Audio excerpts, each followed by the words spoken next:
Hi guys, and welcome back from Carly at the Herbothecary and another lockdown edition. However, it's now May and we have been told we're allowed unlimited exercise. Not allowed in the park like this, but we are allowed outside. So today I'm out looking for ingredients for my version of the menopause tea. As these ingredients do affect your hormones, I do not advise this tea while pregnant. However, post-pregnancy, during menopause, or during menstrual times, it is great. Remember to check with any other pills you're taking. Now, as you guys know already, I'm not a doctor, I'm not an ethnobotanist. Please always do your own thorough research, invest in a good guidebook like me. Don't eat anything unless you're 100% sure, or drink it. And don't just take my advice, do invest in a good guidebook. First on my list is another one of my favorites, the pineapple weed. Not only does it smell absolutely yummy, but it will grow in the strangest of places. I found it in the middle of driveways before. Easily identified as a small flower that appears to have no petals at all. It's very easy to tell, as when you crush it, the sweet smell of pineapple is unmistakable. And our second ingredient is these beautiful red clovers, identified by the white chevrons on the 3 leaves of each cluster.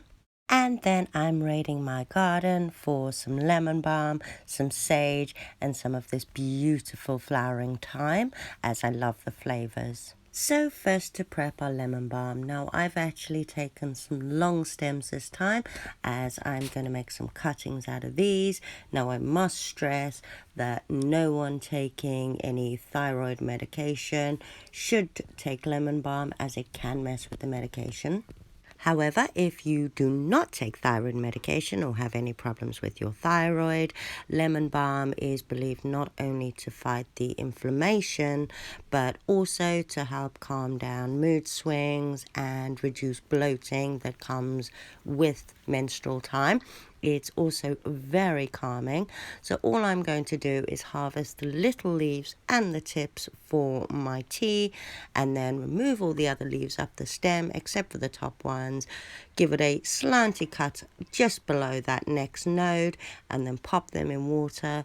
And then in a couple of weeks, I will have a whole new lemon balm plant.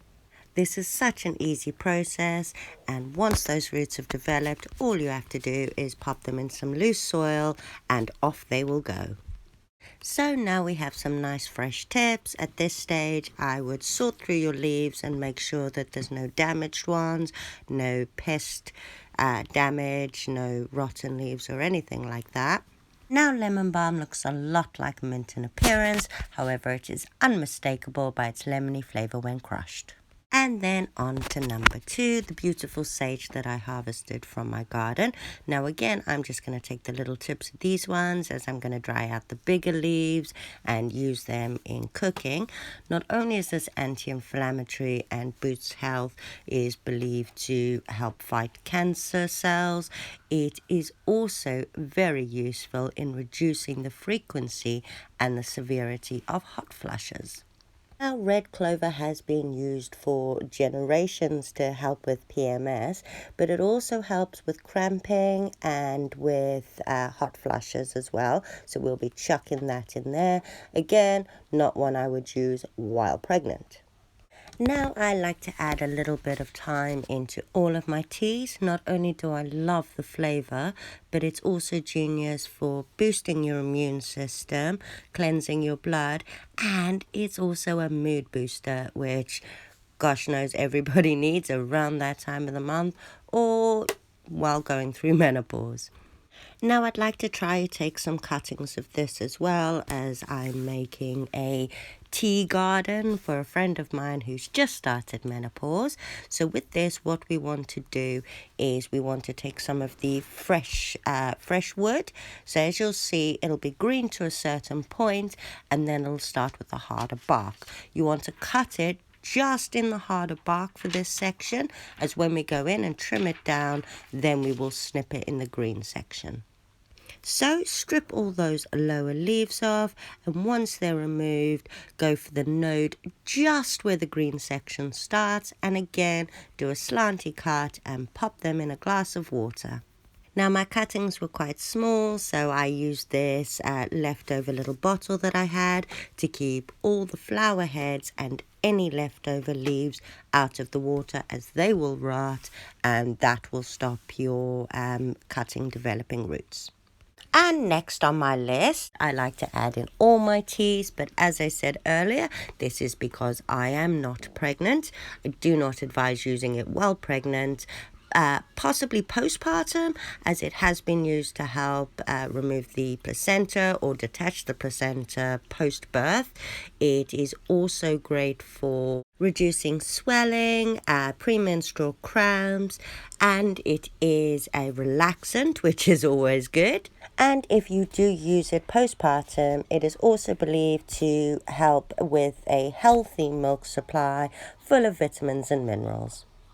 And they're just the cutest, sweetest smelling little things that you can add, and they always add some nice sweetness and a great scent to your tea.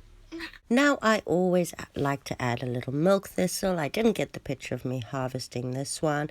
Not only is it believed to help with brain health, it is also believed to boost bone health, which is an issue that can occur during menopause mostly because of the body's issues processing calcium. Post-labor, it is also believed to initiate a healthy milk supply. However, if you are diabetic, it is believed to lower blood sugars, so can put you at risk of hypoglycemia. So obviously, if you are going to take this, if you're a diabetic, I do advise keeping a close eye on your bloods, or use it alongside your medication to maintain your bloods. I will say I do have a diabetic in the house, and they have used it happily. We just check the bloods more often. Bulb of the flower is extremely spiky and not very tasty, so all you do is remove all the little flowers and all the little petals from the flower and pop them in with your tea. So, recap, I've got my milk thistle and my thyme, my lemon balm and my pineapple weed and my sage in the top, and then we're going to go over to our gorgeous little kettle and pop them all in the strainer. Obviously, you can have these dried.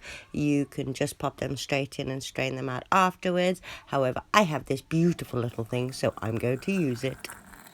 So you want to boil your kettle and allow it to cool slightly. I probably should have let this cool a little longer, as you don't want all the active ingredients destroyed.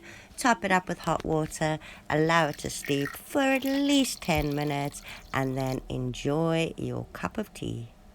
Again, I'd advise avoiding this one if you're on any other medication, have thyroid issues, or are pregnant. However, if you are someone who suffers from premenstrual issues or is going through menopause, this might be the tea for you.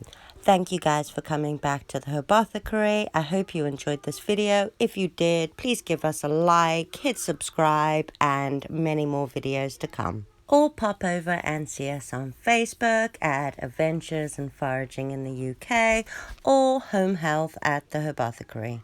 I will add the links below in the text.